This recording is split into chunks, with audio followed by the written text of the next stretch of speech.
Students, आज के इस क्लास में आपको डिस्कस करेंगे 12th क्लास में जो आपको फंक्शन का सिलेबस है।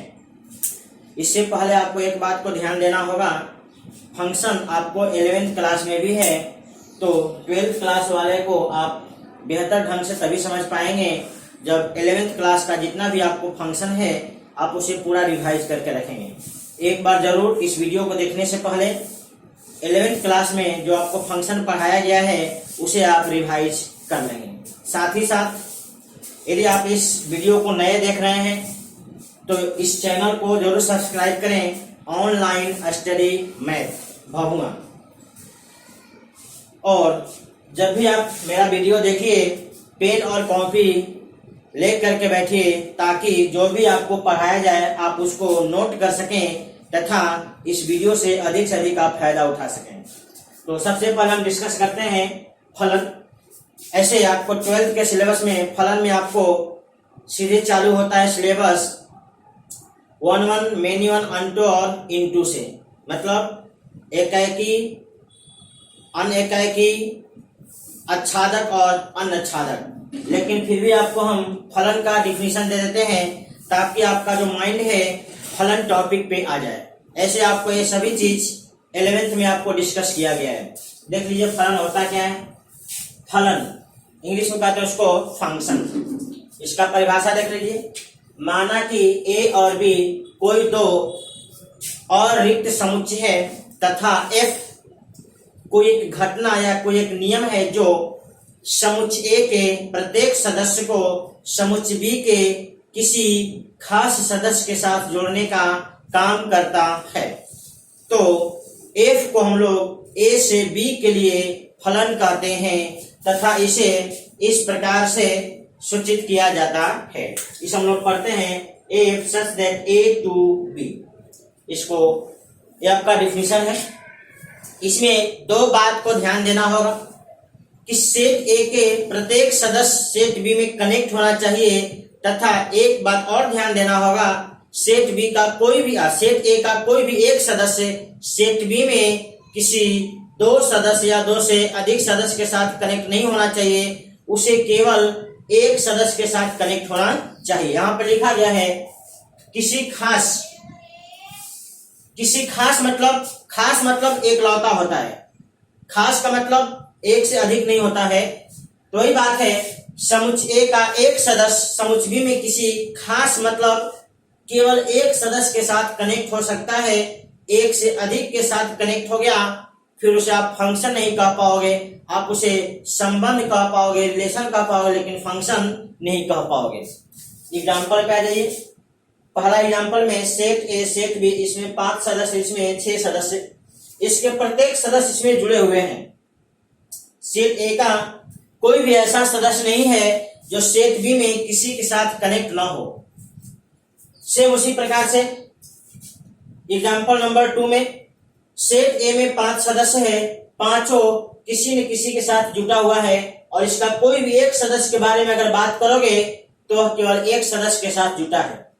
लेकिन आप इधर से देख सकते हैं कि जो बी का सदस्य है वो 2 गो से जुटा, लेकिन सेट ए का कोई भी एक सदस्य सेट बी में किसी 2 सदस्य के साथ जुटा हुआ नहीं है। तो आप इस एग्जाम्पल को नोट करिए। 2 एग्जाम्पल और देख लीजिए। तीसरा एग्जाम्पल में आपको सेट ए में 5 सदस्य है, सेट बी में आपको 6 सदस्य है। आप देखिए सेट ए के सभी सदस्य सेट बी में जुटा हुआ है, लेकिन अगर हम इसके एक सदस्य जो डी है इसका बात करें तो सेट बी में जाकर के 2 सदस्यों के साथ कनेक्ट हो गया। डी जो है ओ और क्यू दोनों से कनेक्ट है, इसलिए यह आपका फंक्शन नहीं है। देखिए क्यू जो है 2 के साथ कनेक्ट है, इससे कोई प्रॉब्लम नहीं है, लेकिन जो डी है यह 2 के साथ कनेक्ट हो गया, इससे प्रॉब्लम है। यह फंक्शन के डिफिनीशन के अनुसार नहीं हो सकता। चलिए इसमें आ जाइए।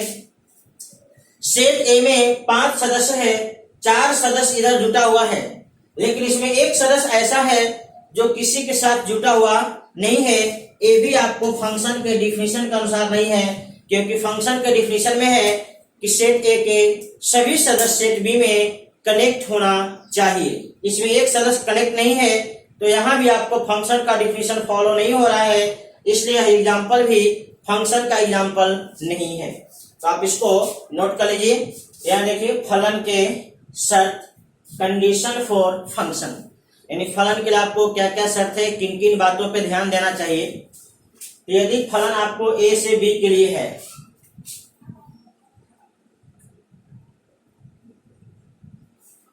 तो पहला शर्त आपको इसमें देखना होगा कि समुच्चय ए के प्रत्येक सदस्य समुच्चय बी के सदस्यों के सदस्य के साथ जुड़ना चाहिए। समुच्चय ए के प्रत्येक सदस्य समुच्चय बी के सदस्य के साथ जुड़ना चाहिए। नंबर 2, समुच्चय ए का एक सदस्य समुच्चय बी में केवल एक ही सदस्य के साथ जुड़ना चाहिए। समुच्चय ए का एक सदस्य समुच्चय बी में केवल एक ही सदस्य के साथ जुड़ना चाहिए। अगर वह एक से अधिक के साथ जुड़ गया तो समझिए वह फलन नहीं है। तीसरा, समुच्चय बी का एक सदस्य समुच्चय ए में एक से अधिक सदस्यों के साथ जुड़ सकता है। एक से अधिक सदस्यों के साथ जुड़ सकता है। चौथा, समुच्चय बी का सभी सदस्य समुच्चय ए के सदस्यों के साथ कोई जुड़ना कोई अनिवार्य नहीं है। समुच्चय बी का सभी सदस्य जुड़ भी सकता है और कुछ सदस्य नहीं भी जुड़ सकते हैं। तो देखिए मेनली आपको यही 2 शर्त पे ध्यान देना होगा। ये 2 शर्त आपको इसलिए लिखा दिया गया कि आपके मन में अगर कोई नेगेटिव चीज आता है तो वो चीज आपका क्लियर हो जाए। यदि आपका ये 2 शर्त है, ये 2 शर्त कभी गलत नहीं होगा। मेनली यही 2 शर्त पे आपको ध्यान देना होता है। आप इसको नोट कर लीजिए। आपका है फलन के प्रकार। ऐसे फलन के आपको बहुत सारे प्रकार हैं जो आपको 11th में पढ़ाया गया, इसलिए आपको बार बार हम कह रहे हैं कि 11th में जो आपको पढ़ाया गया उसे आप रिवाइज करके रखेंगे। चलिए हमें 12th में टाइप ऑफ फंक्शन में क्या क्या देखना है। तो सबसे पहला टाइप है आपका एकाकी फलन, जिसको इंग्लिश में कहते हैं 1-1 फंक्शन। 1-1 फंक्शन का मतलब हुआ कि समुच्चय ए का प्रत्येक सदस्य समुच्चय बी में अलग अलग सदस्यों के साथ कनेक्ट हो। समुच्चय ए का प्रत्येक सदस्य बी में अलग अलग सदस्य के साथ कनेक्ट हो। ऐसा नहीं कि समुच्चय ए का 2 सदस्य किसी एक के साथ मिल जाए। 1-1, इधर 1 उधर 1, मतलब दोनों तरफ से एक एक सदस्य आपस में कनेक्ट होने चाहिए। अगर ऐसा किसी फलन में होता है उस फलन को हम लोग कहते हैं एकाकी फलन। इसमें एग्जांपल देख लीजिए। समुच्चय ए में 5 सदस्य है और पांचों अपना अलग अलग सदस्यों के साथ जुड़ा हुआ है। ए जिसके साथ जुड़ गया अब उसके साथ कोई और सदस्य नहीं जुटेगा। चलिए इसमें आ जाइए। यहाँ भी 5 सदस्य है। ये पांचों सदस्य इधर जाकर के अलग अलग सदस्यों के साथ जुटा हुआ है। अगर किसी के साथ अगर ए जुट गया अब उसके साथ बी नहीं जुटेगा, सी नहीं जुटेगा, यानी कोई और सदस्य नहीं जुटेगा।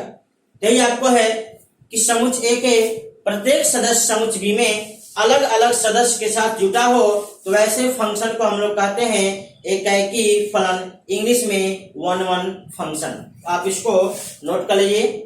दूसरा है बहु एकाकी फलन, जिसको एक और नाम है अनएकाकी फलन, या इंग्लिश में कहते हैं मेनी वन फंक्शन।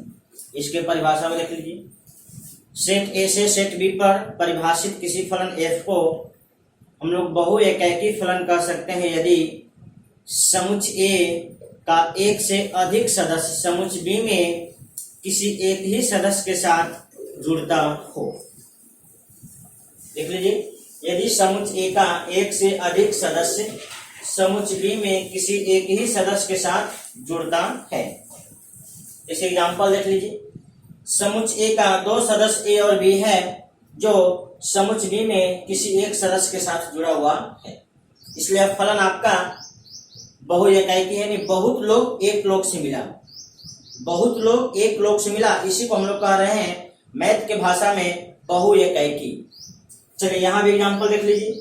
सेट ए के 5 सदस्य है, पांचों सेट बी में केवल एक ही सदस्य के साथ जुड़ा हुआ है।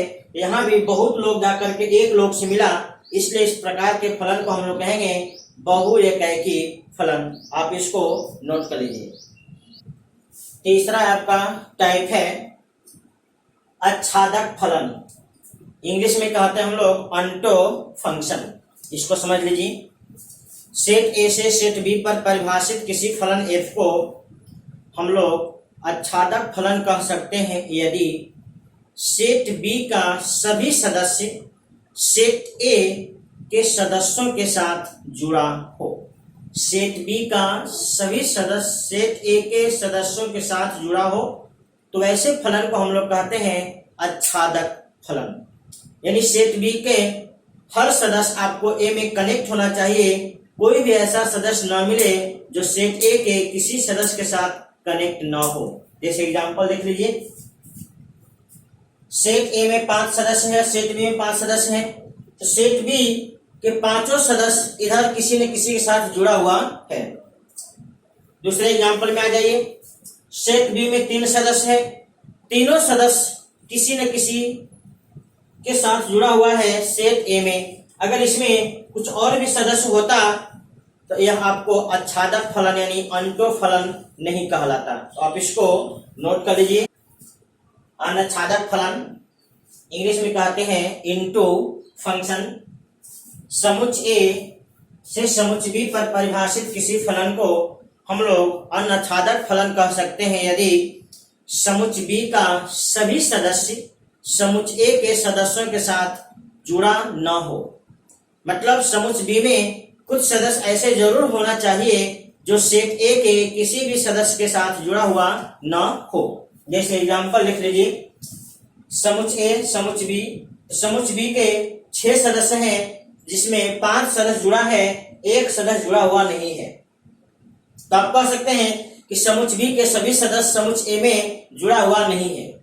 चलिए यहाँ पे समुच्च ए में 6 सदस्य हैं और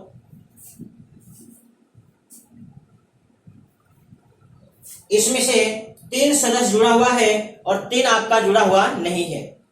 यहाँ भी आप कह सकते हैं कि समुच्च बी के सभी सदस्य समुच्च ए के सदस्यों के साथ जुड़ा हुआ नहीं है, इसलिए यह फलन आपका अनाच्छादक है। अगर समुच्च बी के सभी सदस्य जुड़े होते फिर आपको आच्छादक होता, अनाच्छादक नहीं होता। आप इसको नोट कर लीजिए। कॉम्बिनेशन ऑफ फंक्शन, फंक्शन का जुड़ाव क्या है? इसमें एकाएकी और बहुएकाएकी आपको ये 2 टाइप बताए थे और इधर बताए थे आच्छादक और अनाच्छादक। कोई भी एकाएकी फलन वह आच्छादक भी हो सकता है और अनाच्छादक भी हो सकते हैं। उसी प्रकार से कोई भी बहुएकाएकी फलन वह आच्छादक भी हो सकता है और अनाच्छादक भी हो सकता है। इस प्रकार से 4 कॉम्बिनेशन बनेगा। पहला कॉम्बिनेशन में आपको हम लिख देते हैं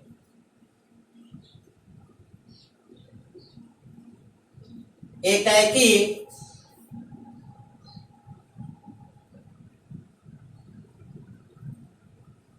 आच्छादक फलन। एकाएकी आच्छादक फलन, एकाएकी आच्छादक फलन का मतलब हुआ वैसा फलन जो एकाएकी भी हो और आच्छादक भी हो। जैसे एग्जांपल देख लीजिए, सेट ए सेट बी और यह आपका फलन है A B C D E, इधर L M N O P. एकाएकी का मतलब है कि सेट ए के प्रत्येक सदस्य सेट बी में अलग अलग सदस्यों के साथ जुड़े। साथ ही साथ आच्छादक का शर्त है कि सेट बी के सभी सदस्य सेट ए में कनेक्ट होना यानी जुड़ना अनिवार्य है। तो दोनों का शर्त यहाँ पे देख लेते हैं। देखिए, यह जो एग्जांपल लिखा गया एकाएकी के भी शर्त को फॉलो करता है और आच्छादक के भी शर्त को फॉलो करता है, इसलिए इस फलन का नाम एकाएकी और आच्छादक दोनों होगा। ठीक है, और हमेशा आप ध्यान रखिए एकाएकी और बहुएकाएकी आप सेट ए को देख करके बताएंगे और आच्छादक और अनाच्छादक सेट बी को देख करके बताएंगे। तो आप इसको नोट कर लीजिए। इसका दूसरा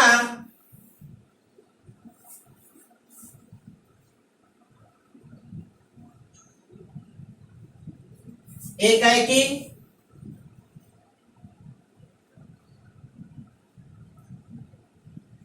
अनाच्छादक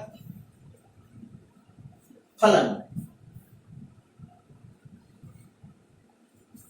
एकाएकी अनाच्छादक फलन।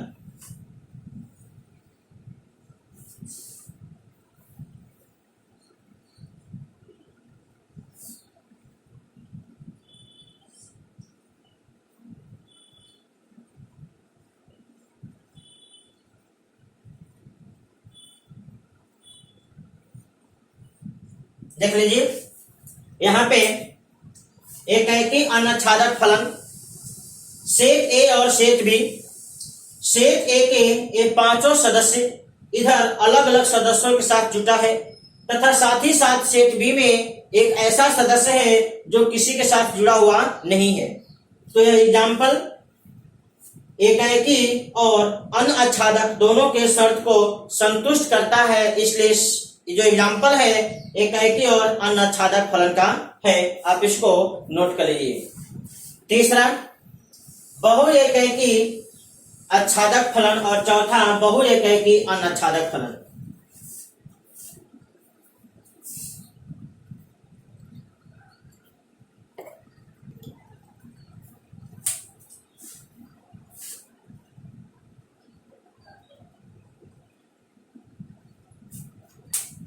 तीसरा प्रकार देख लीजिए बहु एकाएकी आच्छादक फलन और चौथा है बहु एकाएकी अनाच्छादक फलन। इस एग्जाम्पल को देखिए। सेट ए के बहुत से सदस्य यानी ए बी सी तीन सदस्य एक के साथ मिला है, इसलिए आपको बहुत लोग एक लोग से मिला, इसलिए बहु एकाएकी हो गया। और सेट बी के सभी सदस्य इधर कनेक्टेड है, इसमें कोई सदस्य ऐसा नहीं है जो इधर कनेक्ट ना हो, यानी सेट बी का सभी सदस्य कनेक्टेड है, इसलिए आपको आच्छादक हो गया। इसलिए एग्जाम्पल बहु एकाएकी और आच्छादक फलन का है। चौथे में आ जाइए बहु एकाएकी यानी ए और बी एक से अधिक सदस्य इधर एक सदस्य मिला, इसलिए बहु एकाएकी हुआ। तथा साथ ही साथ सेट बी के सभी सदस्य सेट ए में जुड़ा हुआ नहीं है, जैसे एम और ओ सेट ए में जुड़ा हुआ नहीं है, इसलिए आप यह कह सकते हैं कि सेट बी के सभी सदस्य सेट ए में जुड़ा हुआ नहीं है, इसलिए अनाच्छादक का शर्त को सेटिस्फाई करता है। तो यह एग्जाम्पल बहु एकाएकी और अनाच्छादक का हुआ। आप इसको नोट कर लीजिए स्टूडेंट्स। अब आप यह जान चुके एकाएकी क्या होता है, बहु एकाएकी क्या होता है, आच्छादक क्या होता है और अनाच्छादक क्या होता है। तो अब आप लोग का होमवर्क रहा कि 12th एनसीईआरटी का 1.2 एक्सरसाइज निकालिए और उसका एक एक सवाल बनाइए। यदि आपको कहीं कोई परेशानी होगा तो हम आपको अगले वीडियो में हर प्रॉब्लम का सॉल्यूशन करके दे देंगे।